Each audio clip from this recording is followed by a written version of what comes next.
তো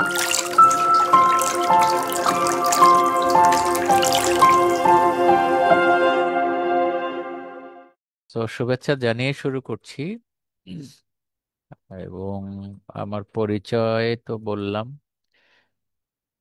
এরকম আনকমন কিছু প্রশ্ন ফেস করা যাক। তো আমাদের যে ফেব্রাইল পেশেন্টের আলোচনার কথা ছিল, আমরা এখান থেকেই শুরু করছি।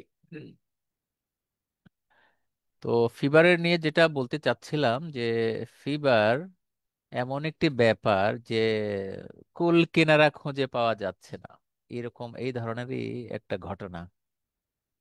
তো কুল কিনারা খুঁজে পাওয়া যাচ্ছে না মানে কি, আমি হয়তো চিকিৎসা করতে পারছি না, কোথায় ফিভারের কারণটা কোথায় বুঝে উঠতে পারছি না।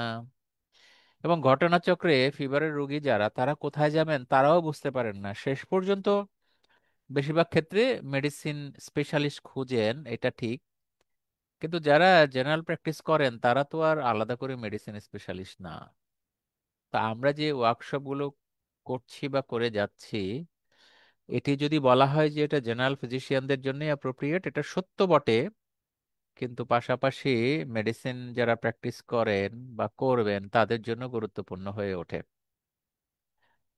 আর ফিভার সবসময় ডেঞ্জারাস কিনা, হ্যাঁ, যে কোনো সিমটমই যে কোনো সময় ডেঞ্জারাস হয়ে যেতে পারে। কাজে আজকের এই মৌলিক আলোচনায় এমন কিছু বলে দেওয়ার চেষ্টা করব, এই মূল কথাগুলো, প্রিন্সিপলস গুলো যে কোনো সিমটমের জন্যই প্রযোজ্য। আজকে আমার কথায় হয়তো যারা একেবারেই নতুন, কিছু হেডলাইন আসবে, হয়তো একেবারেই মনে হয় যেন নতুন শুনছি, মনে হতেও পারে। এর অর্থ হলো আমি একটা ফরম্যাট ক্রিয়েট করার চেষ্টা করেছি যে কোনো সিমটম অ্যাসেস করার সময় আমরা যেন এভাবে, এবং আজকের আলোচনাটা শুধুমাত্র আমি কথা বলছি সবাই শুনছি এরকম হওয়ার কথা নয়, হওয়া উচিত হবে না, ভালো হবে না। কারণ আমাদের যারা ডাক্তার হব, ফিজিশিয়ান বা ক্লিনিশিয়ান হব, আমাদের তো রোগীর সাথে কথা বলতেই হবে। সেটি শেখার জন্যে, সেটা ট্রেনিং এর জন্য শুধুমাত্র একজন কেউ বললেন আর আমরা শুনলাম এটা হলে হবে না, আমাদের প্রয়োজনে রোল প্লে করে হলেও আলোচনা করতে হবে। মানে একজন রোগীর ভূমিকায় কেউ কথা বলা। আজকে আমরা শুধু কথাই বলতে পারি, আমরা তো আর কিছু ফিজিক্যালি মুভমেন্ট করে দেখাতে পারবো না। তো অনলাইনে যতটুকু সম্ভব সেই অর্থে আমি একজন পেশেন্ট সিলেক্ট করেছি।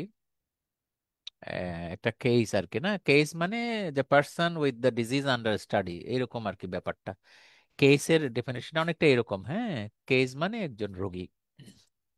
তো আমরা অবশ্য যারা কিছুটা ফ্যামিলি মেডিসিনের মানে ঝান্ডা ওড়াই আর কি, বলি ঝান্ডা, আমরা এই মানে যখন পেশেন্ট ডিল করি আর কি, হ্যাঁ, আমরা পেশেন্ট বলি, পেশেন্ট মানে whole, physical, mental, social aspect, everything. যাই হোক, সেটা আলোকেই একজন রুগী আমরা দেখতে পাচ্ছি একটা সবাই বোঝার জন্য আর কি, হ্যাঁ। আমি যদি রোগীর রোলটা প্লে করি, আজকে যারা, কে আমার সাথে একটু ডাক্তারের, ডাক্তার না লার্নার হিসাবেও যদি বলি, জাস্ট রোগীর সাথে কথা বলা, এরকমই প্রেজেন্টেশন হবে, বাকি কথাগুলো বলতে হবে। কেউ কি মাইকটা ওপেন করতে পারি? জাস্ট কথা বলা। একটু কঠিন কাজটা হয় রোগীর রোল প্লে করা, হ্যাঁ, I will try my best. Anika ready? Open mic. জি স্যার। গুড। না স্যার। এই সময়ে যেন কোনো ইন্টারাপশন না হয়, 5-10 মিনিট হয়তো লাগবে। কেমন, কোনো নয়েজ যেন না জি। হয়, একটু খেয়াল রাখি। বাকিরা একটু শুনবো, বাকিদের কাজটা হবে এই ডিসকাশনটা করা। আমাদের রোগী কথা বলার সময় আমরা কি করি, আমরা ডেটা নেই। হ্যাঁ, যদি এটি জ্বর হয় জ্বরের কারণ খোঁজার চেষ্টা করব, জ্বরের জন্য কিছু ক্লিনিক্যাল এক্সামিনেশন করব, তারপরে ইনভেস্টিগেশন করব, তারপরে চিকিৎসা দিব। কিন্তু যতক্ষণ আমরা কোনো একটা ডায়াগনোসিসে রিচ করতে পারবো না, তখন তো চিকিৎসা দেওয়া বড় কঠিন, তখন সব সিমটোম্যাটিক বা সাপোর্টিভ ট্রিটমেন্টই দেব। তো আমাদের প্রথম টার্গেট হবে ডায়াগনোসিসে রিচ করা, ডায়াগনোসিসে পৌঁছা। তাহলে এখান থেকে আমরা ডায়াগনোসিসে পৌঁছবোই এমন তো কোনো কথা নাই সব রোগীর, এটাও ঠিক। শোনা যাচ্ছে আনিকা? জি স্যার। আচ্ছা, তাহলে আমি পেশেন্ট মিসেস রহিমা, এজ 45, একেবারে নতুন করে শুরু করতে হবে আর কি, হ্যাঁ, নাম কি, রোগী, এভাবে শুরু করতে হবে। তো উনি প্রেজেন্ট করবেন জ্বর 3 সপ্তাহ জুড়ে। তো রহিমা বলার মধ্যেও কিন্তু কিছু মেসেজ আছে না, মহিলা রোগী বলতে এডিশনাল মেসেজেস। তো আমরা দেখি যে আমরা কতদূর জানি বা কতদূর বলতে পারি। তা আমরা স্টার্ট করি। ওকে, বাকিরা শুনবো, নোট করব কিন্তু, হ্যাঁ। অনেকের মাথায় মনে আসবে, হ্যাঁ, না এটা জিজ্ঞেস করা দরকার ছিল, এটা জিজ্ঞেস করা দরকার ছিল, এটা আমরা একটু পরেই শুনবো। আমরা এখানে বেশিক্ষণ থাকবো না, কারণ এটার পরে আবার আমরা একটু রিফাইন করার চেষ্টা করব যে আসলে কিভাবে নেওয়া দরকার ছিল, কোনোটা বাদ গেল কিনা, এগুলো একটু আলোচনা করার চেষ্টা করব আমরা। মনে হয় এভাবে আগালে সবার জন্য ভালো লাগবে। তো শুরু করা যাক। Start please. জি স্যার, আমি ট্রাই করছি। আমাকে স্যার। আমাকে রোগী হিসাবে ডিল করতে হবে, হ্যাঁ, মিসেস রহিমা কিন্তু আমি এখন, ঠিক আছে? জি স্যার। আহ, তাহলে স্যার আমি শুরু করছি। আমি হ্যাঁ, ফার্স্টে জিজ্ঞেস আমি করব। আমি আমি তাইলে একটু আর একটু বলি। সাধারণত আমরা চেম্বারে বসে থাকি, তাই না, জি স্যার। ডক্টর হিসাবে, কিন্তু যারা স্টুডেন্ট অথবা ইনডোরে যারা রোগী দেখেন তারা তো রোগীর কাছেই যান। তাহলে কোন ফর্মটা বেটার মনে করছো? মানে রোগীর কাছে যাবে না আমি বসে থাকবো বা ডাক্তার চেম্বারে বসে আছে, এই দৃশ্যটা থাকলে ভালো হয় কোনটা? স্যার, দুটোই হচ্ছে ভালো হয়। আমরা তো গিয়ে অভ্যস্ত, মানে ওয়ার্ডে গিয়ে হচ্ছে পেশেন্টদের সাথে তো আমরা গিয়ে কথা বলি, সেভাবে হচ্ছে আমরা একটু এখন কমফোর্টেবল। আচ্ছা, না তাইলে আমি একটু দৃশ্যটা, এই ডক্টর কে আছেন একটু, যিনি ডক্টর আছেন চেম্বার করেন, উনি তো একটু ভিন্নভাবে ভাববেন। বরং আমি বলতে চাইবো, ইনডোরে যখন রোগী আসেন ওনারা কিন্তু বেশিরভাগ প্রথম ডাক্তারের সাথে দেখা হয় চেম্বারে, তাই না? জি সেখান স্যার, থেকে তাহলে তো শিফটেড চেম্বারটা, হয়ে হ্যাঁ। হসপিটালে আসে। তাহলে আমরা তো প্রাইমারি ফিজিশিয়ান হিসেবে প্রথমত ভাবছি নিজেকে, সেই অর্থে রুগী ঢুকবেন চেম্বারে, ঠিক আছে? জি স্যার। তাহলে রুগী ঢুকুক, আমি রুগী, তাহলে ডক্টর চেম্বারে বসে আছেন, এরকমই তো ব্যাপারটা, জি নাকি? স্যার। জি স্যার। আমাদের দেশের দৃশ্যটা এইরকম। যদিও যদিও একটু অ্যাডভান্স কান্ট্রিতে অনেক সময় ডাক্তাররাই রুগীকে ডেকে ভিতরে নিয়ে আসেন, হ্যাঁ, বেল দেন, সিরিয়াল নাম্বার, কিন্তু ডক্টর উইশ করেন। আমরা কি এটা অভ্যাস করতে পারি? জি স্যার। তাহলে ডক্টর চেম্বারে বসে আছেন, রোগী বাইরে বসে আছেন, এখন এই রোগীর সিরিয়াল। আমরা সুন্দরটা প্র্যাকটিস করি, হ্যাঁ, যেটা আমরা করি এটা সুন্দর না, আসলে বাধ্য হয়ে আমরা করি। তাহলে ওকে শুরু স্যার। করা যাক, শুরু করা যাক। জি, তাহলে স্যার আমি শুরু করি। হ্যাঁ, আসসালামু আলাইকুম মা, আপনি কেমন আছেন? ওয়ালাইকুম আসসালাম। হ্যাঁ, আমি কি তো আসলে ভালো নাই। ভালো নাই বলেই তো আসলে আপনার কাছে আসা। হ্যাঁ, আমি কি কি ভিতরে সমস্যা যেতে পারি? হয়েছে? আমি কি ভিতরে বসতে পারি? জি, জি অবশ্যই আসুন, বসুন। আচ্ছা আচ্ছা আচ্ছা, ঠিক আছে, ঠিক আছে, থ্যাংক ইউ, থ্যাংক ইউ। আচ্ছা মা, আপনার কি কি সমস্যা নিয়ে আপনি এসেছেন? আপনার কি সমস্যা?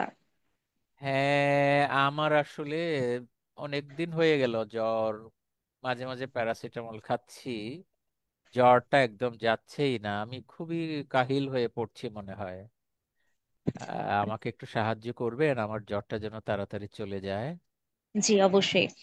আপনি আপনার জ্বর কবে থেকে শুরু হয়েছে? আপনি কি ঠিকভাবে বলতে পারবেন কবে থেকে আপনার জ্বরটা শুরু হয়? কমপক্ষে 3 সপ্তাহ হবে।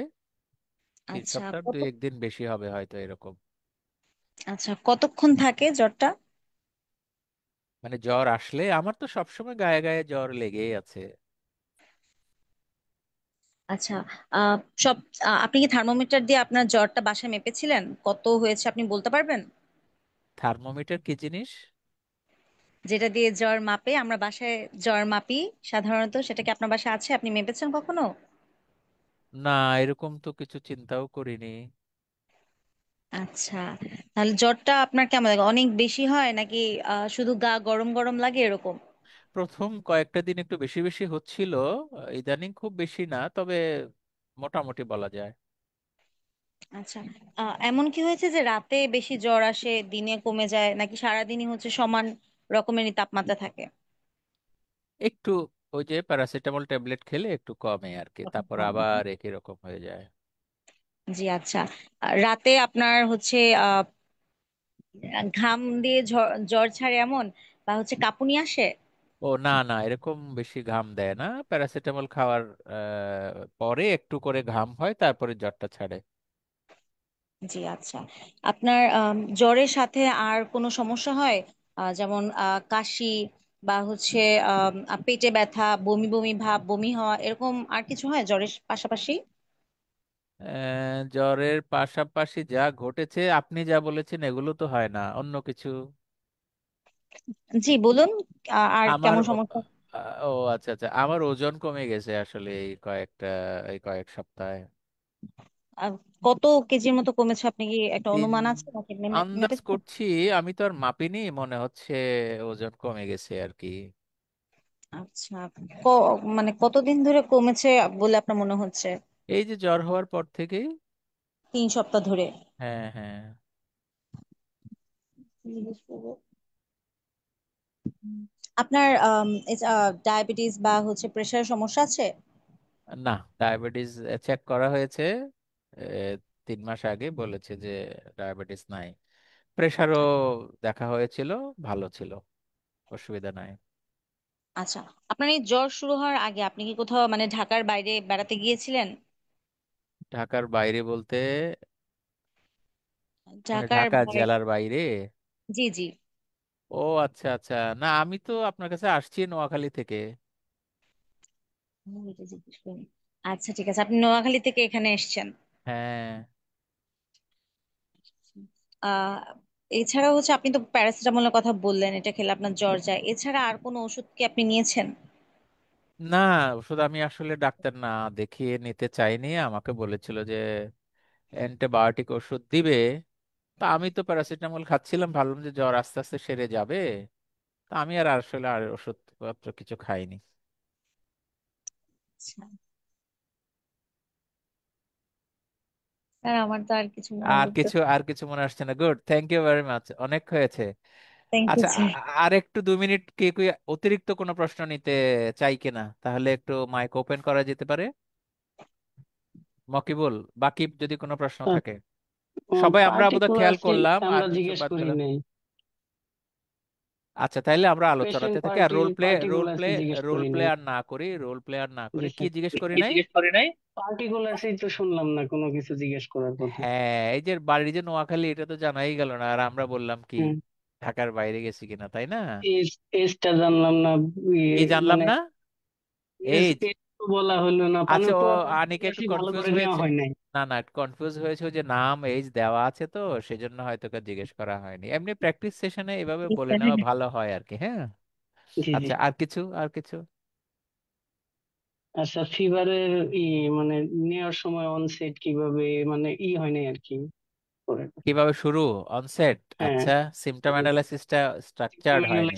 ঠিক, হ্যাঁ জি স্যার। একমত একমত, তাড়াতাড়ি তাড়াতাড়ি, অনেকে আরো বাকিরা হয়তো বলতে চাইতে পারে। আর কিছু? স্যার হচ্ছে আর একটা আচ্ছা, হিস্ট্রি যে একটু আপনার কি একটু আগে এরকম জ্বর মকিবুল। এর আগের বারে হয়েছিল? না, আগে মকিবুলের কোনোদিন বলা কি হয়েছিল? শেষ? সরি আকবর, মকিবুলের বলা কি শেষ? জি স্যার, আমার এই কলার কোশ্চেন শেষ, আচ্ছা, তারপরে ওরা করুক আর। তাহলে এবার আকবরে, হ্যাঁ, একজনের পর একজন বলা ভালো, হ্যাঁ। আকবর। স্যার হচ্ছে আমি হিস্ট্রিটা নিতাম যে আপনার যে এরকম জ্বর কি এর আগে আপনার কোনোদিন হয়েছিল? ও আচ্ছা, তার মানে পাস্ট হিস্ট্রির কথা, পাস্ট মানে পাস্ট জি সিমটম। স্যার, পাস্ট এরকম জ্বরের কোনো হিস্ট্রি আগে তার ছিল কিনা? যদি আমরা ডায়াগনোসিস রিচ করে ফেলতে পারি, কেমন, এই সিমটোমেটোলজির মধ্যে হয়তো ওই প্রশ্নটা ডায়াগনস্টিক্যালি ইম্পর্টেন্ট নাও হতে পারে। তবে এটা ঠিক, পাস্ট হিস্ট্রিতে অন্য কোনো ডিজিজ আছে কিনা সেটি প্রশ্ন হতে পারে। এখান থেকে তো আসলে আমরা কোনো ডায়াগনোসিস রিচ করতে পারিনি। তাই কি আকবর, মাইক বন্ধ করলে কেন, একটু আলোচনার মধ্যে থাকি। আমরা তো আসলে রিচ করতে জি স্যার, পারিনি, এখানে রিচ করতে না পারলে করতে পারেন। একেবারে হিস্ট্রির পুরা শিট, যেটা আমি দেখাবো একটু পরে, পুরোটাই নিতে হবে। কিন্তু বেশিরভাগ ক্ষেত্রে symptom analysis, history of presenting complain এখান থেকে বের হয়ে আসে। আচ্ছা, আইফোন লেখা হাত তোলা হয়েছে, নামটা লিখে দিলে ভালো ছিল আর কি, একটু নাম বললে ভালো। সরি স্যার, আমার নামটা লেখা হয়নি। স্যার আমার হ্যাঁ। নাম লিয়া, আমি ফিফথ ইয়ারের আচ্ছা, স্টুডেন্ট। হ্যাঁ হ্যাঁ, লিয়ার কথা, লিয়া গতদিনও তো ছিল।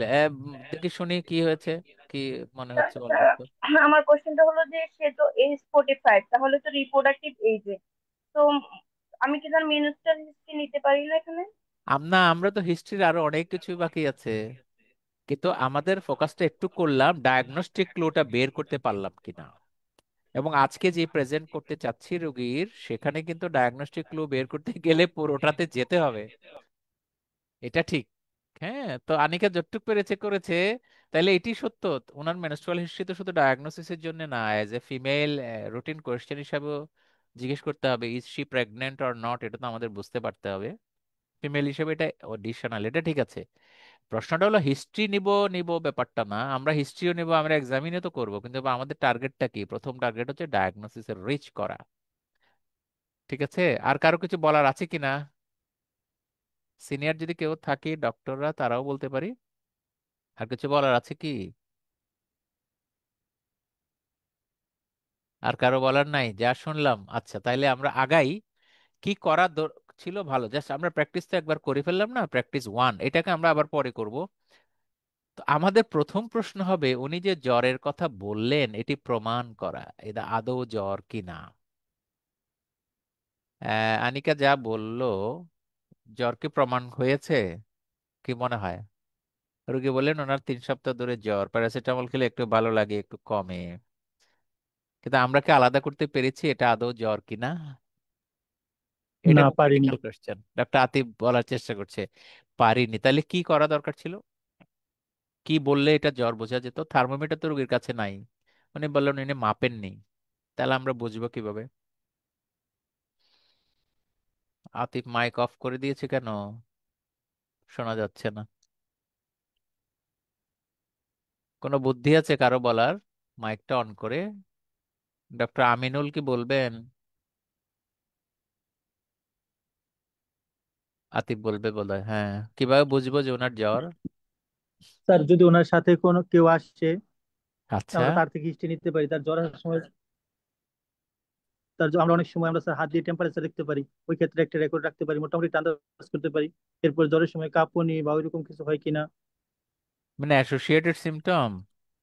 জি। কাঁপুনি তো আর সাথে না হলে অ্যাসোসিয়েটেড স্যার তার সিমটম। সাথে যদি কেউ আসে, তাহলে আমরা তার জ্বরটা সে সেই মাপছে কিনা বা হাতে দেখছে কিনা, স্যার তার গায়ে টাচ করে, এরকম তার জ্বরের সময় তো অনেক।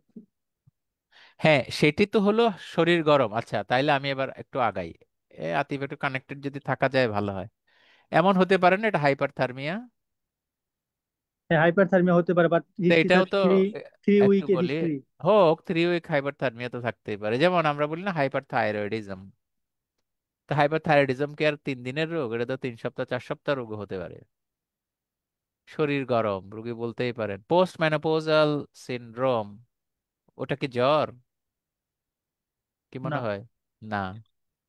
তাহলে ওই রোগীর কাছ থেকে প্রমাণ করার সুযোগটা কি? এই প্রশ্ন কি আমরা ভেবেছি কোনোদিন? আজকে যে আমরা তাহলে জয়েন স্যার করলাম, চেম্বারে থার্মোমিটার দিয়ে জ্বর মাপা। চেম্বারে মাপলে তো আজকে বুঝতে পারবো, 3 সপ্তাহটা বুঝবো কেমনে? তো ওই দিন। তাহলে যারা শুনছি, মনোযোগ দিয়ে শুনছি কিনা আজকে এই মুহূর্তে আমি জানি না। তাহলে আমরা যে পড়লাম, পড়েছি, পড়াচ্ছি, যারা লার্নার, রুগী বললেন আমার জ্বর, আর আমি বুঝে নিলাম আমার জ্বর, আমি ডাক্তার হিসাবে বুঝে নিলাম, এটা কতটুক জাস্টিফাইড হলো? রোগী তো বলতেই পারেন আমার থার্মোমিটার ছিল না। হ্যাঁ, বেশিরভাগ ক্ষেত্রে এটা সত্য, বেশিরভাগ ক্ষেত্রে জ্বরই বটে, জ্বরের সিজনে জ্বর ছাড়া কি হবে? কাজেই এটা যে হাইপার থার্মিয়া নয়, এটি প্রমাণ করা যেতে পারে। কেউ যদি জানেন বলতে পারেন, নাহলে আমি বলি। বলবো আতিফ? এ স্যার বলেন। বলবো। জ্বর হলে শীত শীত করে না? নাকি জি, জ্বর কাপড় খুলে বসে থাকে, কি মনে হয়? শীত শীত লাগে। শরীর গরম, শীত শীত লাগে, জ্বর কাপড় মুড়ে দিয়ে থাকেন। এজন্য রোগীকে বললেও, রোগীকে না, আমাদের জীবনে অনেকেরই জ্বর হয়েছে না, আমরা কি করি? কাপড় মুড়ি দিয়ে বসে থাকি না? জি। তার মানে জ- ভিতরে জ্বর, টেম্পারেচার হাই, কিন্তু একদিকে এদিকে হয়ে গেছে ভ্যাসোকনস্ট্রিকশন, পেরিফেরাল, এই জন্য শীত করে। বোঝা গেল? হুম। আর যাদের হাইপারথার্মিয়া, তারা কি করে? পোস্ট মেনোপোজাল সিনড্রোম একটা যদি মনে রাখি তাইলে সহজ হয়। অথবা হাইপার থাইরয়েডিজম, তারা কাপড় খুলে রাখে, যেটাকে আমরা বলি ওয়ার্ম ইনটলারেন্স। ঠিক তো? জি স্যার। তাহলে কি দাঁড়ালো? জ্বরের রুগী কাঁপে, বলে না কাঁপে, শীতে কাঁপে, আসলে তো শীতে কাঁপে না, শীত শীত লাগে যে। ঠিক আছে, তাহলে জ্বরের সময় আপনি কি কাপড় মুড়ি দিতে পছন্দ করেন, না কাপড় খোলা রেখেছেন বা রাখতে পছন্দ করেন, বলতে আরাম বোধ করেন আর কি? এই একটি প্রশ্ন দিয়ে কি আলাদা করা সম্ভব কিছুটা হলেও? ডক্টর আতিফ আবার হারিয়ে গিয়েছে, মাইক সহ ইয়েস স্যার, থাকলে ভালো। সম্ভব। সম্ভব? জি, জি স্যার সম্ভব।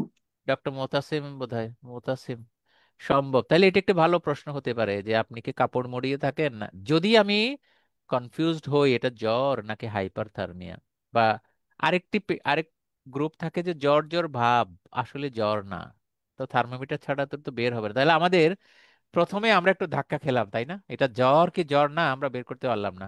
যদিও আমরা জানি প্যাথোলজিক্যাল ব্যাপার স্যাপার, হাইপোথ্যালামিক থার্মোস্টেট একটা আছে, ওটা চেঞ্জ হয়ে যায়। এ তো জেনে লাভটা হবে কি আমি যদি এই ক্লোটা না জানি? কি বলে ডক্টর আতিফ? জি। হ্যাঁ, তাহলে প্রথম কাজ হচ্ছে be sure that this is a fever, তাই না? তো এই হলো প্যাথোজেনেসিস। হ্যাঁ, বই পুস্তক এগুলো নিয়ে আজকে আলোচনার দরকার নেই, আমি আইডিয়াটা দিলাম আর কি, যে সাইটোকাইনের জন্যই তো জ্বরটা হয়, সেট পয়েন্ট চেঞ্জ হয়ে যায়। এই হলো ক্লিনিক্যাল টিপস। পেশেন্ট বলছেন বলে কি জ্বর ভাবছি, নাকি আমি কপালে হাত দিলাম এই মুহূর্তে ওনার জ্বর আছে, নাকি আমি থার্মোমিটার দিয়ে আজকে মাপলাম, অথবা রোগী আগে মেপেছেন কি না, এখান থেকেই ধারণা। সাধারণত রোগী যা বলেন বেশিরভাগ ক্ষেত্রে সত্য হলেও কিছু কিছু ক্ষেত্রে উনি জ্বর না হলেও জ্বর জ্বর ভাব বলতে পারেন। তো আজকের যে পেশেন্ট, উনি কি পোস্ট মেনোপজাল হবেন বলে মনে হয়? বয়স কত ছিল? আনিকা বয়স কত ছিল? বা ফোর্টি 45। এই 45। 45 ইয়ার স্যার। তাহলে কি উনি পোস্ট মেনোপজাল হতে পারেন না? হতেই পারে। হতেই পারে। আর আমি বুঝে নিয়েছি কি ওনার 3 সপ্তাহ ধরে জ্বর। আর আমি জিজ্ঞেস করলাম কি আনিকা কিছু মাইন্ড করবে না, এমনি আলোচনার জন্য বলছে, আমি কত সিমটম জিজ্ঞেস করে ফেলেছি না, কাশি হয়েছে কিনা, প্রস্রাবে কেমন আছে, জ্বর আছে কিনা এটাই আমি নিশ্চিত হতে পারলাম না। তো পরীক্ষায় এরকম রোগী থাকতেই পারেন কিন্তু, হ্যাঁ, একদম সোজা কেস জ্বরের রোগী আর এটা তো জ্বরই, কেমন না? কিন্তু ক্লিনিক্যাল ইভালুয়েশন একটু ভিন্ন। এই জন্য আমাদের আজকে আসলে সিলেকশন করা ইম্পর্টেন্ট একটা কমন টপিক, জ্বরের উপরে আলোচনা করা। কাজে এইভাবে বললে হবে না, প্রয়োজনে আমি যদি মনে করি আজকে জ্বর যদি ইমার্জেন্সি রোগী না হয়, ভাইটালস ভালো থাকে, আর আমি শিওর না জ্বর কিনা, আমরা জ্বর মাপতে দিব, থার্মোমিটার দিব। কারণ 38 ডিগ্রি কোর টেম্পারেচার আর কি, 38 ডিগ্রি না হলে তো জ্বরও বলা হয় না ক্লিনিক্যালি। ঠিক আছে? সো আমরা প্রয়োজনে এটি, আমার ব্যক্তিগত হয়তো এরকম একটা চার্ট বানিয়েছি, রুগীকে এরকম তারিখ দিয়ে বলতে হবে, যে বলা যেতে পারে, আর নিজের আরো নতুন কৌশল হতে পারে, যে এইরকম সকাল বিকাল রাতে জ্বরটা মেপে মেপে লিখবেন। এখানে কিভাবে মাপতে হয় মোটামুটি আমরা মুখে মেপে অভ্যস্ত। Ideally rectal temperature is the best temperature, হ্যাঁ। আর রেকটামে না হলে প্র্যাকটিক্যালি আমরা মুখেই দেখি। আজকাল ইলেকট্রনিক থার্মোমিটার দিয়েও টিম্পানিক মেমব্রেনের টেম্পারেচারও দেখার সুযোগ আছে, টিম্পানিক মেমব্রেন। এগুলো আইডিয়াল, হোয়াট এভার যেটাই করি না কেন মেথড, এরকম করলেই দেখা যাবে ওনার কত ডিগ্রি। আমার ব্যক্তিগত সামান্য অভিজ্ঞতা, জীবনে যতটুকু রোগী দেখার সুযোগ হয়েছে, প্রায় রোগীকে এরকম একটা চার্ট দেওয়ার পরে যেটা আমি সাসপেক্ট করেছি, আই এম নট শিওর, আমি ডাক্তার হিসেবে শিওর না যে ওনারা আদৌ জ্বর, কেন উনি বললেন যে জ্বর লাগে। আরেকটা কি বলে, রাতে জ্বর আসে বলে না? যারা প্র্যাকটিস করি আমরা আজকে তারা তো একটু কথা বলতে পারেন, বলেন যে জি জি রাতে স্যার, জ্বর বলে আসে, বলে স্যার। রাতে জ্বর আসে দিনে রাত, আসে না। জি স্যার এরকম বলে। না? তাহলে জি স্যার। তাহলে তা আমাদের বা আঞ্চলিক এই নোয়াখালী লোকের ভাষায় বলে এটাকে চোরা জ্বর নেই, চোরা জ্বর বলে। চোরা জ্বর চুর করে আসে। তো জ্বর কি আর চুরি বুঝে নাকি? তখন তো সন্দেহ হতেই পারে জ্বর কিনা, তাই না? আর হাজবেন্ড, এই হ্যাঁ, প্রবলেমটা বেশি মনে হয় ফিমেলরাই বেশি বলে না। হতে পারে, সেন্সিটিভিটি ভ্যারি করে। হাজবেন্ড ওয়াইফ, হাজবেন্ড বলে যে তার মিসেসের রাতে গায়ে হাত দেওয়া যায় না, কি যে গরম, তা হাত দেওয়া যায় না, ওদিকে কাপড় খোলা ফ্যানের মধ্যে শুয়ে আছে, এরকমই ঘটে। যাই হোক, আমি একটু বেশি বলে ফেললাম মনে হয় শুরুর ব্যাপারটা, কারণ অনেকের কাছে হয়তো স্পষ্ট ছিল না, এই জন্য বেশি বললাম। বাকি আলোচনাগুলো হয়তো সবাই শুনেছি, অনেকেই তো আজকাল ওপেন এয়ারে অনেক আলোচনা হয়, তাই না? ইভেন বিভিন্ন রকমের কোর্সও তো হয় দেখি। তো আমি আজকে একটু ভিন্ন জিনিস মাথায় নিয়ে আগাচ্ছি, চেষ্টা করি, দেখা যাক শেষ পর্যন্ত সবাই থাকলে কতটুকু উপকারে আসে। তো এরকম একটা চার্ট দিলে দেখা যায় যে একদম জ্বরই নাই। আর আমি যদি এই জায়গায় না আসি আমি কি করব? অনেকগুলা পরীক্ষা করতে দিব, এই দিব সেই দিব, এবং সবগুলা নর্মাল আসবে। তো এই জায়গায় তো একটু ডিস্ট্রাস্ট তৈরি হয়ে যেতে পারে, তাই না?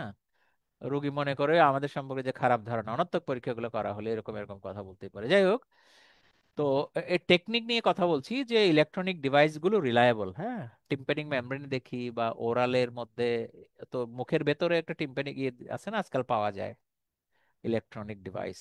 আর রেডিয়েশন দিয়ে যেটা হয় এটার চাইতে এইরকম ইলেকট্রনিক আলাদা ডিভাইস হলে বেটার হয়। আচ্ছা, তো ক্লিনিক্যালি ডিফাইন করার জন্য ফিভারকে এরকমই 38 ডিগ্রি সেন্টিগ্রেড আর ফারেনহাইটে 100.4, এর চাইতে বেশি হলে জ্বর বলা হয়। এটা কারণ আছে, এটা কারণ একটু পরে বোঝা যাবে কিছুক্ষণ পরে, এখন আর নাই বললাম। আমরা যখন ম্যানেজমেন্ট পড়বো তখন বলবো। আমরা এমনি জানি না 90 কত, 99-এর বেশি এট বেস্ট। যত বই পড়ি না কেন 99 ডিগ্রির বেশি হলে জ্বর বলা হয়। কিন্তু ক্লিনিক্যালি ইভালুয়েট করতে গেলে আসলে আর একটু বেশি, একটু বেশি। আচ্ছা, এরকম একটা রেঞ্জ দেয়া হলো, তো মাপলে বোঝা যাবে। এখন আমরা যখন জ্বরের রোগী প্রথমেই দেখব, আমরা হয়তো স্পেসিফিক চিকিৎসা দেব না। তো ক্লিনিক্যাল অ্যাপ্রোচে প্রথম কাজ যে কোনো সিমটমের, এটি ডেঞ্জারাস সিমটম কিনা, অথবা এই সিমটমটা কোনো ডেঞ্জারাস রোগের জন্য হচ্ছে বলে মনে হচ্ছে কিনা। আমি একটু কাউকে রিকোয়েস্ট করব পড়ার জন্য, তাহলে একটু সবাই শেয়ার হলো এই লেখাটা, মানে কানে যেন সবাই শুনে। একটু পড়ি তো, রেড ফ্ল্যাগ বলতে কি লেখা আছে, কে পড়বে? আমরা একটু গ্রুপ ডিসকাশনে থাকি, কোন একজন? Look কি- for red flags, হ্যাঁ say হ্যাঁ, কি serious কি illness, কি কি রেড ফ্ল্যাগ আছে একটু হ্যাঁ পড়ে ফেলে খুব দ্রুত। decreased level of consciousness or confusion, respiratory rate more than 30 breaths per minute in an adult, unable to walk or drink, jaundice, renal angle tenderness, convulsion, shock, a non-blanching rash, easy bleeding, easy bleeding, bursting, bruising, blood in urine আর কি, bruising. blood. ব্রুইজ ওই যে bleeding আর কি, বিভিন্ন রকমের, হ্যাঁ, স্কিনের মধ্যে। তো এখানে আমাদের ডেঙ্গি যদি এক্সাম্পল হিসেবে নেই, ওদেরও তো র্যাশ হয় তাই না? কিন্তু প্রশ্নটা হচ্ছে নন ব্ল্যাঞ্চিং কিনা। আচ্ছা, তাইলে কি একটু বিল্লাহকে বলতে পারবেন যে এটা মানে ব্ল্যাঞ্চিং না নন ব্ল্যাঞ্চিং, কিভাবে বুঝবো? কেউ কি বলতে পারবো? ব্লেঞ্চিংটা আমার এই মুহূর্তে যতটুকু মনে পড়তেছে, আমরা প্রেসার দিলে সেটা লাল হয়ে যায়। না, প্রেসার দিলে লালটা স্যার সরে যায়, ব্লেন্সিংটা হলো, হ্যাঁ জি হ্যাঁ, স্যার, আচ্ছা, দিলে ওটা। লাল ছেড়ে যায়, আর ওই আবার আসে, যেটা ব্লেন্সিং সরে ওটা যায়, উঠে কথা অর্ধেক হলো, সরে গিয়ে আবার আসে, হাত আবার চলে উইথড্র এসে, করলে জি চলে স্যার। আসে। তো এটার জন্য একটা গ্লাস স্লাইড আছে, গ্লাস, গ্লাস দিয়ে চাপ দিলে ভালো হয়। গ্লাসে দেখা যায় যে সরে গেছে, হাত দিয়ে দিলে তো হাতে ঢেকে রাখলো স্কিনটা, হ্যাঁ। যাই হোক, একটু বলি, বাকিটা নিজেরা শিখে নিলে হবে। তো এখানে কয়েকটা জিনিস আমরা দেখে ফেললাম কিন্তু, হ্যাঁ, আমরা এই জিনিসগুলো বের করতে পারবো। এর সাথে যদি আমরা বলি যে ব্লাড প্রেশার কমে গিয়েছে, এটাও কিন্তু একটা রেড ফ্ল্যাগ। এখানে সব কথা আসেনি, কিছু কমন কথা এসেছে। তাহলে আমরা হয়তো বা এক্সামিন রেনাল অ্যাঙ্গেল টেন্ডার কিনা এক্সামিন করি বা না করি, মুখে তো অন্তত মুখে জিজ্ঞেস করি যে আপনার প্রস্রাবের অসুবিধা আছে কিনা, পেটে ব্যথা আছে কিনা, বা রোগী যদি বলেন যে আমার জ্বরের সাথে এইটা আছে, তখন তো আমরা বুঝতে পারি যে এই জ্বর আসলে সিরিয়াস ইলনেস ইন্ডিকেট করছে। এটি একটা এক্সাম্পল হিসাবে দেখালাম। যখনই আমি মনে করব এই জ্বরের রোগী সিরিয়াস ডিজিজ ইন্ডিকেট করে, তখন আমরা ইমার্জেন্সি ম্যানেজমেন্টের জন্য প্ল্যান করে ফেলবো আর কি। অন্য কোনো ইনভেস্টিগেশন বা ওয়ার্কআপ করার আগে লাইফ সেভিং এর যা করার আমরা তাই করব। আচ্ছা, ঠিক আছে। এখন জ্বর কয় রকম হয়, তা আমি এইগুলো বলে যাচ্ছি, কিন্তু পরে আবার কেস রিভিউ করব আমরা, হ্যাঁ। কেউ না কেউ একজন আবার প্রয়োজনে একই রোগীর সাথে কথা বলা যেতে পারে, সময় একটু বেশি লাগতেও পারে, দেখা যাক আজকে কতক্ষণ। তো বিভিন্ন ভাবে ক্লাসিফাই করলে জ্বরকে ডিউরেশন দিয়ে যে ক্লাসিফাইটা, এটা আমাদের ক্লিনিশিয়ানদের জন্য খুব উপকারী হয়। মানে ওই যে কজ অফ দা ফিভার, এটা বের করা। আমরা জানি যে উইদিন 7 ডে বেশিরভাগই ভাইরাল ডিজিজ, তবে পেশেন্ট প্যারাসাইটিক ডিজিজ নিয়েও আসতে পারেন, যেমন ম্যালেরিয়া, ডেঙ্গি, ইদানিংকার চিকুনগুনিয়া, এগুলো উইদিন 7 ডেজই ডাক্তারের কাছে আসেন। কিন্তু যে রোগী 7 দিন পরে আসেন, উনি আবার প্রথম তৃতীয় দিনেও আসতে পারেন, যেমন টাইফয়েডের রোগী। কিন্তু গবেষণায় দেখা যায় যে এই ধরনের রোগীরা একটু পরে আসেন আর কি। ওই প্যারাসিটামল খান, যেমন আজকে রোগী আসলেন কতদিন পরে, প্রায় 3 সপ্তাহের মাথায়। উনি ডাক্তারও দেখানো জরুরি মনে করেননি, অর্থাৎ তার সিমটম গুলো এত তীব্র ছিল না। ব্যাপারটা এরকম, ব্যাপারটা এরকম। আচ্ছা, তো এইভাবে ডিউরেশন দিয়ে, সরি, ডিউরেশন দিয়ে আমরা একটু মনে রাখি, আমাদের কমন ডিজিজ গুলো কিন্তু এই ডিউরেশন দিয়ে বের হয়ে আসে। বিশেষ করে টাইফয়েড 1 উইক ক্রস করে গেলে আমরা সবসময় টাইফয়েড ভাবি, বুঝি আর না বুঝি চিকিৎসাও দিয়ে ফেলি, দিতেও হয়। কিন্তু যতই দিন যায় আমরা দেখি নিচের দিকে যে tuberculosis, endocarditis, malignancy, connective tissue disease, এইগুলোর ডায়াগনস্টিক পসিবিলিটি গুলো বাড়তেই থাকে, বাড়তেই থাকে। এগুলো কিন্তু খুবই কমন ডিজিজ, এবং আজকের আলোচনাটা আমি একেবারে প্রাইমারি ফিজিশিয়ান যারা তাদের জন্য কনফাইন করার চেষ্টা করেছি। আমরা বলেছিও যে আমরা জিপিদের জন্যই বেশি কাজ করছি, হ্যাঁ। জিপিরাই হয় প্রাইমারি ফিজিশিয়ান, এটা ভাবার কারণ নাই যে জিপি মানে এই সো কল সিম্পল এমবিবিএস, আর এই যে এই ব্যাখ্যা আরেকদিন করবো অন্য সময়। জিপি মানে কি? মানে জিপি মানে আমি আজকে বলতে চাচ্ছি প্রাইমারি ফিজিশিয়ান, প্রথম যে যে আমি ডাক্তার। কাজে এগুলাই ভাববো আমরা, অবশ্যই ভাববো, কিন্তু ডিউরেশন দিয়ে আলাদা করা যায়। তাহলে আমাদের হিস্ট্রির মধ্যে কি কি নেওয়ার দরকার, এটাকে বলে ফোকাস হিস্ট্রি।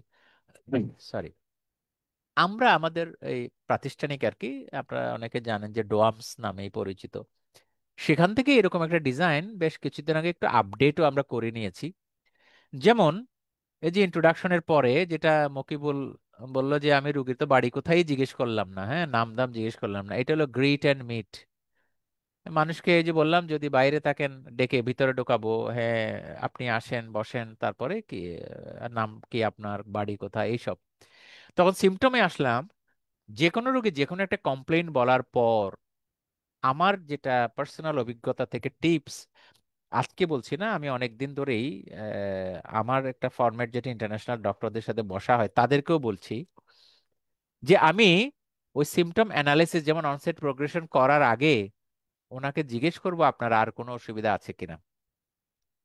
আজকে যে যে ভলান্টিয়ার করলো আর কি, তাসনিম, জ্বর হলো, জ্বরের গল্প জিজ্ঞেস করা হলো, কিন্তু এমন যদি হতো ওনার আর কি অসুবিধা আছে কিনা, তাহলে তো আমরা শুরুতে ডায়াগনোসিসে পৌঁছে যেতে পারতাম।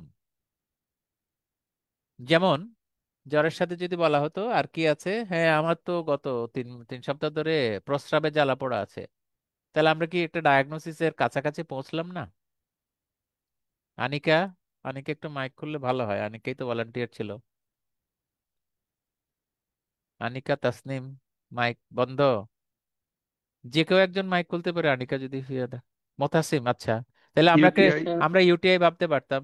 আরেকটা অসুবিধা যদি বলা হতো জ্বরের সাথে যে আমার কফ বেরোচ্ছে, কাশি হচ্ছে, তাহলে আমরা রেসপিরেটরি ভাবতাম, এরকম ভাবতেই হুম, পারতাম, তাই ভাবতে তো? পারতেন।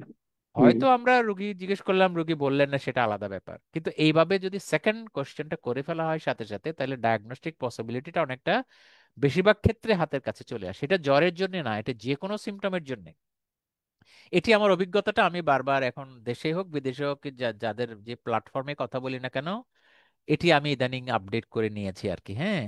এটি যারা আমার স্টুডেন্টরা যারা সরাসরি আগে নিয়েছে তাদের কাছে এই এই কারেকশনটা নাই, এটা একদম কয়েকদিন আগের করা।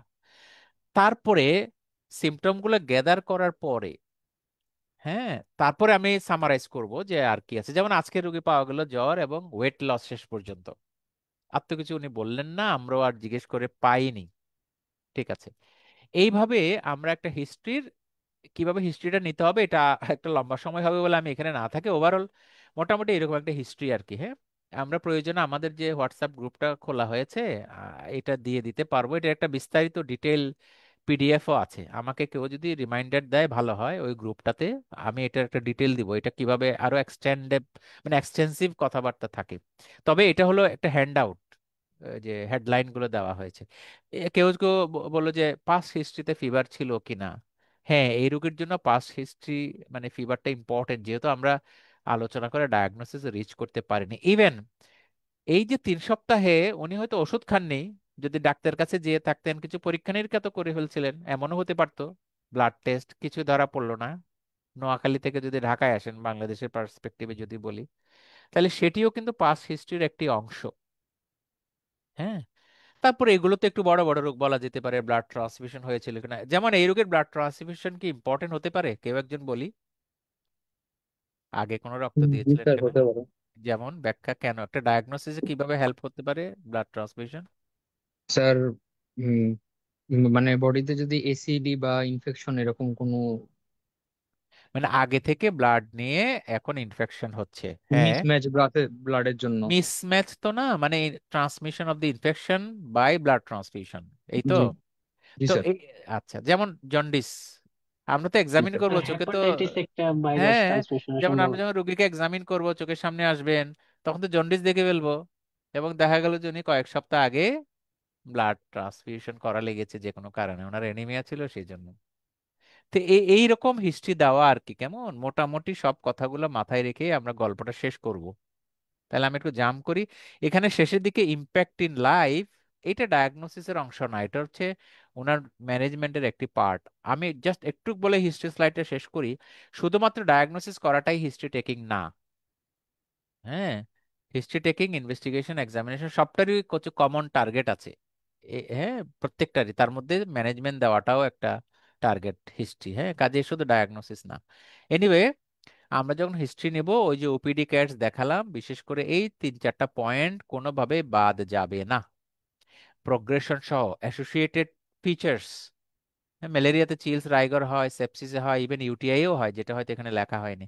আর নাইট সোয়েটস, আনিকা খুব বুদ্ধিমত্তার সাথে জিজ্ঞেস করেছে, নাইট সোয়েটস এটা যদি ড্রেঞ্চিং সোয়েটিং হয়, ড্রেঞ্চিং মানে কাপড় ভিজে যাওয়ার মতো যদি সোয়েটিং হয়, তাহলে লিম্ফোমা হওয়ার সম্ভাবনাই বেশি। টিবিও হয়, আবার একটু ম্যালিগনেন্সিতেও, ডিসেমিনেটেড ম্যালিগনেন্সিতেও হতে পারে। তো কাজে এই তথ্যগুলো কিন্তু খুব ইম্পর্টেন্ট। হ্যাঁ, আচ্ছা। তো এখন আমরা যে ডায়াগনস্টিক ফর্মুলেট করি, সেটি কিভাবে সিমটম থেকে করি, আমি একটু রিপিট করছি, হয়তো একটু অ্যানিমেটেড করে সবাই একটু দেখি। এই যে এতগুলো সিমটম যদি থাকে, একটা এক্সাম্পল হিসাবে নিলাম, আমরা মনে করব নিউমোনিয়া, হিস্ট্রি থেকে নিউমোনিয়া মনে করব আর কি। ঠিক এইভাবে ডান দিকের গুলা যদি থাকে, আমরা ইউটিআই মনে করব। করার পরে তো আমরা এক্সামিনেশন প্ল্যান করব, এটা ঠিক আছে, সেটা একটু পরে যাই। আমরা এটাকে যদি একটু অ্যানালাইসিস করি, এই যে কাফ, স্পুটনাম, চেস্ট পেইন, এগুলো আমাকে গাইড করছে হোয়ার ইজ দ্য ডিজিজ। ঠিক একইভাবে ইউরিনারি সিমটম গাইড করছে হোয়ার ইজ দ্য ডিজিজ। কিন্তু যে রোগীর এই সিমটম গুলো নাই, যেমন আজকে বলা হলো ওনার নাই, তাহলে তো আমরা এখনো বুঝতে পারলাম না হোয়ার ইজ দ্য ডিজিজ। তাই আমার মনে হয় সবাই একমত আমার কথার সাথে। সো কাজেই এই তথ্য নাই যেহেতু পেলাম না, আমরা শুধু কি পেলাম? শুধু ফিভার পেলাম। এর অর্থ হচ্ছে আসলে ফিভার আমাকে কোনো ডায়াগনোসিসে খুব যে বেশি হেল্প করেছে তা না। একটু হেল্প করেছে। Fever maybe due to infection, maybe due to malignancy, maybe due to connective tissue disease, একটু হয়তো বা আইডিয়া দিতে পারে, but which organ is affected এটা তো আর বললো না। কাজেই ফিভার হলো নন স্পেসিফিক সিমটম, এবং এটা নন ডায়াগনস্টিক, মানে কম্পারেটিভ কথা বলছি আর কি। হ্যাঁ, এটা ডায়াগনোসিসে ডিরেক্টলি হেল্প করলো না। কাজেই আমরা ফিভারের সাথে কমন যে সিস্টেম, ইনফেকশন অথবা অন্য ডিজিজের ইনভলভমেন্ট হয়, সেই অ্যাসোসিয়েটেড সিমটম রোগী না বললেও জিজ্ঞেস করতে হবে। যেমন এই রোগীর কিছু জিনিস জিজ্ঞেস করা হয়নি। হ্যাঁ, তাহলে কি বাদ ছিল এখানে জিজ্ঞেস করার? ডক্টর আতিফ, আতিফ কি খুব কাজে ব্যস্ত হয়ে পড়ে মনে হয় মাঝে মাঝে? অন্য কেউ? আতিফ, জি এখানে স্যার। এখানে এখানে অনেকগুলো বাকি ছিল না? যেমন বোধহয় ডিজুরিয়া আর কি কি জানি জিজ্ঞেস করা হয়েছিল, কিন্তু আমরা জয়েন্ট পেইনের কথা জিজ্ঞেস করা হয়নি, তাই করিনি। না? জি, তিন র্যাশের সপ্তাহ কথা জিজ্ঞেস হ্যাঁ। করিনি। তাহলে আমরা 3 সপ্তাহ জ্বর যখন হয়েছে, আমরা যে কজটা, টাইপ অফ দ্য ফিভার বলতে যে যে ক্রনিক ফিভারের কথাটা বললাম, যখন 3 সপ্তাহ 4 সপ্তাহ হয়ে যায়, তখন কিন্তু কানেকটিভ টিস্যু ডিজিজ হওয়ার সম্ভাবনা বেড়ে যায়, তাই না? বুকের ভিতরে ইভেন 2-3 সপ্তাহ পরেই অবভিয়াস হয় যে ইনফেক্টিভ এন্ডোকার্ডাইটিস। এই যে রিউম্যাটিক ফিভার, আমরা তো কম বেশি সবাই পড়েছি, তাই না? রিউম্যাটিক ফিভার, ভালভুলার ডিজিজ হয়, প্রবলেম হয়। সো কাজেই বুকের মধ্যে পালপিটেশন হয় কিনা, ইভেন চেস্ট পেইন হয় কিনা, এগুলোও কিন্তু জ্বরের একটি অংশ। হেডেক থেকে শুরু করে, these are all common symptom. প্রশ্ন হচ্ছে, রুগী যদি না বলেন আর আমিও যদি জিজ্ঞেস না করি, এগুলা হিডেন থেকেই যাবে। কাজে রুগী বলতেই পারেন, নাও বলতে পারেন। রুগী তো রুগীর কষ্টের কথাই বলবেন, যেটা ওনাকে অসুবিধা করছে, বাকিগুলো তো বলবেন না। তেমন তারপরে এবার যদি বলি ট্রাভেল হিস্ট্রি, তাই না?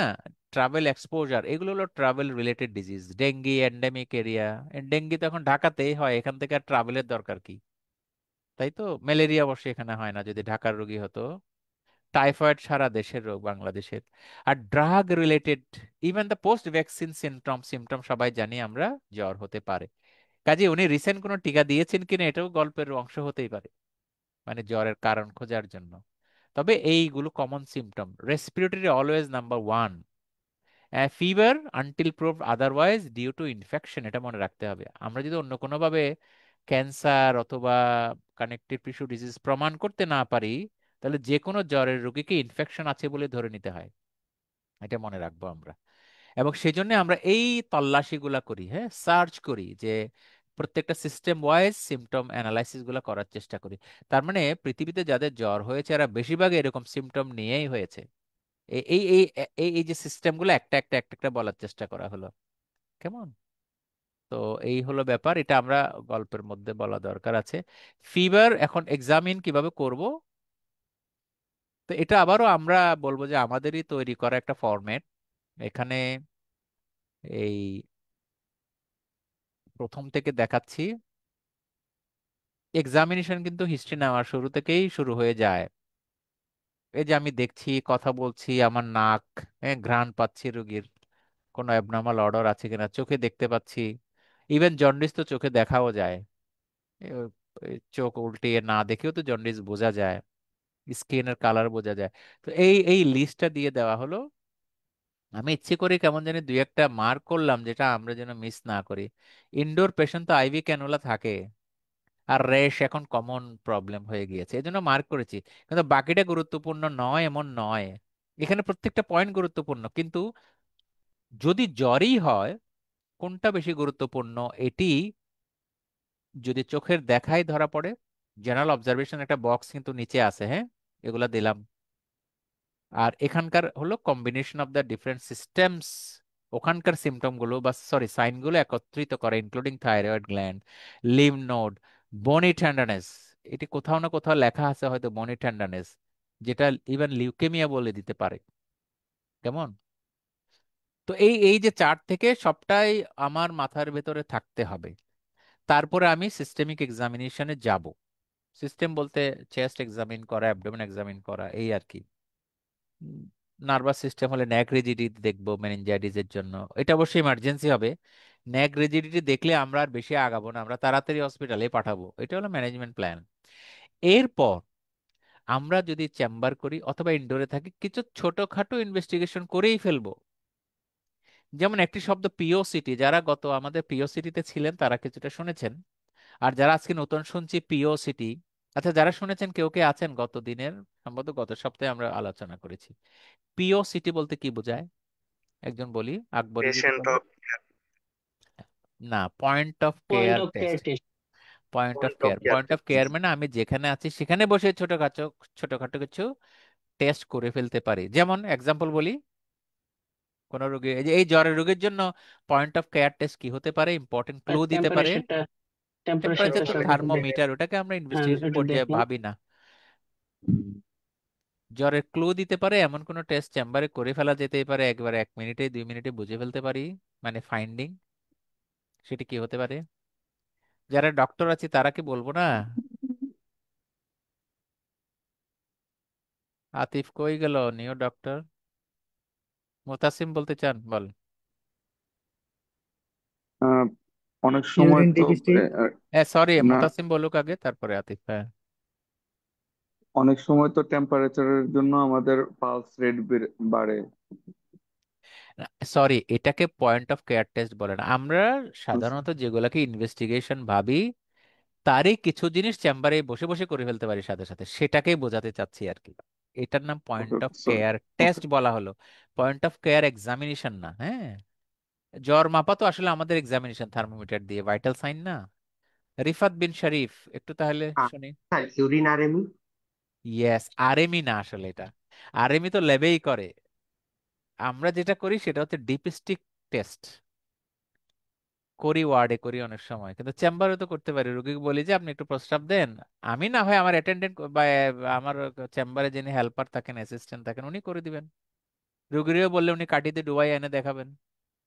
এটা এক্সাম্পল বললাম, এই রোগীর কি জ্বরের জন্য এটা হেল্পফুল হতে পারে? একটু ব্যাখ্যা করব।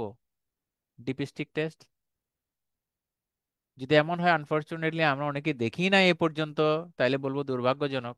আর যারা দেখে থাকি, নিশ্চয়ই ওখানে কিছু ক্লু থাকে। ইউটিআই পাইলট ইউটিআই ইনফেকশন এর এগুলো বুঝতে পারবো।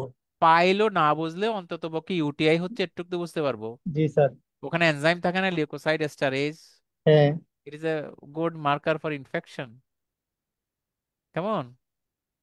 তো কাজেই এইরকম ডিপ স্টিকের কোয়ালিটির উপরে ডিপেন্ড করে অনেক অনেক টেস্ট করা যায়, ওই ওই বসেই করে ফেলতে পারবো।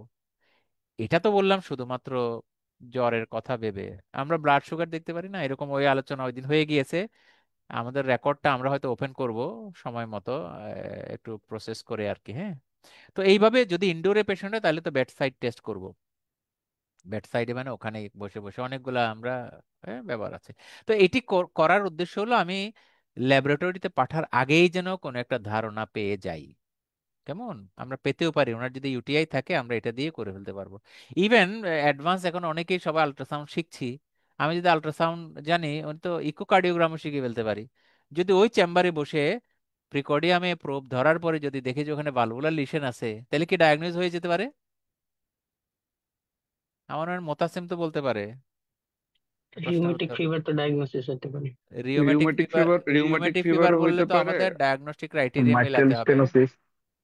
না, ফিভার উইথ মাইট্রাল স্টেনোসিস যদি হয় তাহলে তো আমাদের বলতে হবে ইনফেক্টিভ এন্ডোকার্ডাইটিস। তার মানে আচ্ছা, অবশ্যই রিওমেটিক ফিভার ডায়াগনোজ হতে পারে। রিওমেটিক ফিভারের ইউটিআইও ডায়াগনোস ক্যারেক্টারিস্টিক্স হইতে বললাম। পারে। ইউটিআই যদি আমরা ব্লাডারের মধ্যে দেখি ওয়াল থিকনেস আছে, সিস্টাইটিস। সিস্টাইটিস হতে পারে, হতে পারে। কাজে এই ব্যাড সাইডে বসে বসেও কিন্তু আমাদের মেসেজ বা আমার মিশন ভিশনের কথা যদি বলি, আমি একটু বোঝাতে চাই সবাইকে। যাক, আমরা আগাই, সময় অনেক বোধ হয়ে গিয়েছে। তো এইটা করার পরে, এটা তো আমাদের প্ল্যান, বাম দিকেরটা হচ্ছে প্ল্যান, কিন্তু আমরা করতে থাকবো পেশেন্ট এক্সামিনেশনে এই ধরনের সেক্টর ওয়াইজ। আমরা তো দেখেই ফেললাম, কিন্তু যখন এক্সামিন করব এইভাবেই করব। আমরা হ্যান্ডশেক করি বা না করি, ইনফেকশন প্রিভেনশনের পার্ট হিসেবে হ্যান্ডশেক না করলেও চলে, কিন্তু হ্যান্ডশেক করলে অনেকগুলা তথ্য পাওয়া যায়। সময় বেঁধে আমরা করব, সময় বেঁধে করবো না। যেমন কোভিডের সময় আমরা হ্যান্ডশেক করি নাই, কিন্তু এখন করলে তো অসুবিধা নাই। এই, তারপর আস্তে আস্তে জেনারেল অ্যাপিয়ারেন্স দেখছি, hands, face, mouth and ears, neck সবকিছুই দেখছি, ইনক্লুডিং স্টার্নাম। থোরাক্সের মধ্যে স্টার্নাম আছে, তাই না? ব্রেস্ট, হার্ট, লাংস, অ্যাবডোমেন, এই সব এক্সামিন। এখন আসলে রোগীর সবটা করব না, করা লাগবেও না। যেমন ডক্টর আতিফকে বলি বা মোতাসিম বিল্লাহ, যারা একটু ফ্রি আছে সবাই একটু সাথে থাকলে আলোচনা। আমাকে যদি রুগী বলেন যে জ্বর আছে, কাশি আছে, আমি জেনারেল এক্সামিনেশনের পার্ট দেখার পর কোন জায়গাটা ঠুস করে গিয়া এক্সামিন করে ফেলবো? যদি কাশি বলেন, তো রেসপিরেটরি কজ স্যার। অবশ্যই রেসপিরেটরি সিস্টেম বলতে চেস্ট এক্সামিন করব, জি তাই না? জি। যদি রুগী বলেন যে আমার জ্বর হয়েছে, আমার পাছার মধ্যে একটা বড় ফোঁড়া হয়েছে, এটা দেখতেই পাচ্ছি না, আমি কি আগে তবুও কি চেস্ট এক্সামিন করব? না। না। আমরা তো ওই জায়গাটা দেখবো, তাই না? প্রয়োজনে প্রাইভেসি জি। মেনটেন করে, এক্সপোজ করে ওইটা দেখবো। তাহলে এটি, ব্যাকটেরিয়াল ইনফেকশন করে। হ্যাঁ, তাহলে এক্সামিনেশনটা কিন্তু ডিকটেট করছে হিস্ট্রি এবং জেনারেল এক্সামিনেশন, মানে সিস্টেমিক এক্সামিনেশন ডিকটেট করছে এরা ওভারঅল এই ব্যাপারটা নিয়ে। হ্যাঁ, আবারও যদি বলি, একটু কুইজের মতোই বলছি, আমি রুগীর এই এর মধ্যে বেডসাইড টেস্ট আগেই করে ফেললাম, কেমন? সিস্টেম এক্সামিনেশন না করে যদি করে ফেলি, রুগী বললেন যে প্রস্রাবে জ্বালা পোড়া হয়, আর কিছু বললেন না। ওনার লয়েন পেইন, গ্রোইন পেইন কিছুই বললেন না, পেইন বললেন না, আমি কথাটা লক্ষ্য করি, মানে সিমটম বললেন না। কিন্তু আমি ডিপিস্টিক করার পরে পেলাম লিউকোসাইড স্টারেজ অথবা ফিচার্স অফ ইউটিআই, ওখানে আমার ধারণা হলো চেম্বারের মধ্যেই। এরপরে আমি আবার ক্লিনিক্যাল এক্সামিনেশন করতে চাই, কি করতে চাইবো? আমি পালপেট করতে চাইবো কি? লোয়ার অ্যাবডোমেন আর sir loin renal angle tenderness. Very right, very right. উনি হয়তো বলছেন না, কিন্তু ওখানে চাপ দিয়ে দেখা যাবে যে ওটা টেন্ডার, তাহলে আমার আর এটা যে ইউটিআই আর কোনো কনফিউশন থাকে? না। তাহলে বাকি পরীক্ষাগুলো করব, কেন করব? আমার কনফিউশনটাকে, মানে আমার প্রবাবিলিটি যেটা আমি চিন্তা করেছি এটাকে কনফার্ম করার জন্য। সাথে আরো, যেমন একটা আল্ট্রাসাউন্ড করতেই হবে যে ওখানে স্টোন আছে কিনা, কত জিনিস আছে দেখার মতো। জি। আমরা ইউরিন কালচারও করব, সেগুলোর আলাদা ইন্ডিকেশন আছে। কিন্তু ডায়াগনোসিস বোঝার জন্য তো আর বেশি কিছু লাগবে না। কাজে জ্বরের রোগী অনেক সময় ডায়াগনোসিস এত সহজ হয়ে যেতে পারে, এত সহজ হয়ে যেতে পারে। কিন্তু আমি যেটা এই স্লাইডে দেখাতে চাচ্ছি, এক্সামিনেশনের যে, মানে স্টার্ট হবে হাত দিয়ে, তারপরে পায়ে এসে শেষ হবে ইনক্লুডিং স্যাক্রাল ইডেমা, যদি আমি ইডেমা দেখা দরকার মনে করি, নাহলে তো করব না। আচ্ছা, আবার যদি বলি আমাদের এই সিজনের অ্যাকিউট ভাইরাল ইলনেস, আমরা মাস্কুলোস্কেলেটাল কি করব, করার দরকার মনে হয়? বলি একটু, কোন একজন? আতিফি বলতে চায়? স্যার একটু আরেকবার যদি বলতেন, আমি বুঝতে এই যে পারিনি কি এই যে টেস্ট। আমি লিস্টের মধ্যে মাস্কুলোস্কেলেটাল একদম তলায় লিখেছি, দেখো। সিস্টেম এক্সামিন করে লোয়ার লিম্বে মাস্কুলোস্কেলিটাল, মাস্কুলোস্কেলিটাল তো হাতেও দেখা যাবে, হ্যান্ডস এর মধ্যেও দেখা যাবে। হ্যাঁ, স্মল জয়েন্ট দেখতে তো পারি না স্যার। আমার লিস্ট হিসেবে মাস্কুলোস্কেলিটাল আমি নিচে লিখেছি, নিউরোলজি লিখেছি। তো যখন রোগী বলবেন গিরায় ব্যথা, জ্বর, এই যে আমাদের চিকনগুনিয়া, ডেঙ্গি, চিকুনগুনিয়া স্যার। হ্যাঁ, হ্যাঁ। তো তাকে কি আমি চেস্ট আগে দেখবো না জয়েন্ট আগে দেখবো? জয়েন্ট আগে দেখবো। Joint sir. জয়েন্ট আগে দেখবো। তাহলে এইভাবে আমরা এক্সামিনেশনটা প্ল্যান করব। সবটাই দেখতে হবে এমন নয় কিন্তু, তাহলে থট প্রসেস কাজে লাগাতে হবে। এই জন্য শব্দটাকে আমি যদি বামে যাই একটু আগের স্লাইডে, এটা ইন্টেনশনালি লিখেছি, ফোকাসড এক্সামিনেশন। কেমন অ্যাডভান্স পরীক্ষাগুলো আজকাল এভাবেই হচ্ছে, ফোকাসড এক্সামিনেশন। তাহলে ফোকাসটা ক্রিয়েট করতে গেলে আমার হিস্ট্রি, সিমটম ওগুলাকেই ধারণ করে আসতে হবে। এরপরে ডান দিকের যে অরেঞ্জ কালারের বক্সটা তো ভাইটাল সাইন, তারপরে পয়েন্ট অফ কেয়ারের কিছু এক্সাম্পল, SpO2। তো বুক নলেজ যেটা আমরা এক্সামিনেশনে জ্বরের রোগীর এরকমই দেখেছি, বিভিন্ন nail, even the fundoscopy also করা লাগতে পারে। আর এগুলো তো ইনভেস্টিগেশন, মানে চেস্ট এক্সরে।